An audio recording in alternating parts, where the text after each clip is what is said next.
ഞാൻ ബാനർജി ഭാസ്കരൻ. ഇന്ന് നമ്മൾ പറയുന്നത് സെയിൽസിലെ 3 ക്ലോസിംഗ് ടെക്നിക്കുകളെ കുറിച്ചാണ്.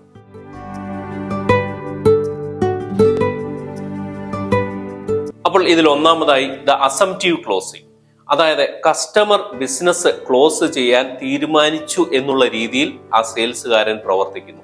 അപ്പോൾ അദ്ദേഹത്തിനോട് ചോദിക്കേണ്ട ചോദ്യങ്ങൾ, സാർ ഞാൻ അടുത്ത ആഴ്ച തന്നെ വർക്ക് സ്റ്റാർട്ട് ചെയ്തു, അല്ലെങ്കിൽ ഈ ആഴ്ച വന്ന് ഞാൻ ചെക്ക് കളക്ട് ചെയ്യട്ടോ, ഇങ്ങനെയുള്ള ഒരു രീതിയിലേക്ക് നമുക്ക് സംസാരിക്കേണ്ടതായി വരും. ഇതിൽ ഏറ്റവും പ്രധാനപ്പെട്ട ഒരു കാര്യം നമ്മൾ ശ്രദ്ധിക്കേണ്ടത്, കസ്റ്റമർ പോസിറ്റീവായ സൈൻ കാണിക്കുമ്പോൾ അല്ലെങ്കിൽ വളരെ ഇൻട്രസ്റ്റ് കാണിക്കുമ്പോൾ നമുക്ക് ഈ ഒരു പൊസിഷൻ എടുക്കാനായിട്ട് സാധിക്കണം. അതാണ് ദ അസംപ്റ്റീവ് ക്ലോസിംഗ് എന്നുള്ള ടെക്നിക്ക്.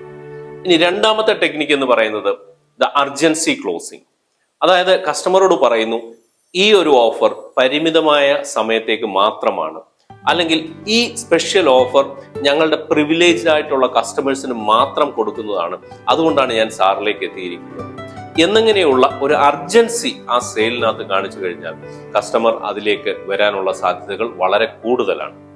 ഇനി മൂന്നാമതായിട്ടുള്ള ടെക്നിക്ക് എന്ന് പറഞ്ഞു കഴിഞ്ഞാൽ ദ ഓൾട്ടർനേറ്റീവ് ടെക്നിക്ക് എന്ന് പറയും, അല്ലെങ്കിൽ ദ ഓൾട്ടർനേറ്റീവ് ക്ലോസിംഗ് എന്ന് പറയും.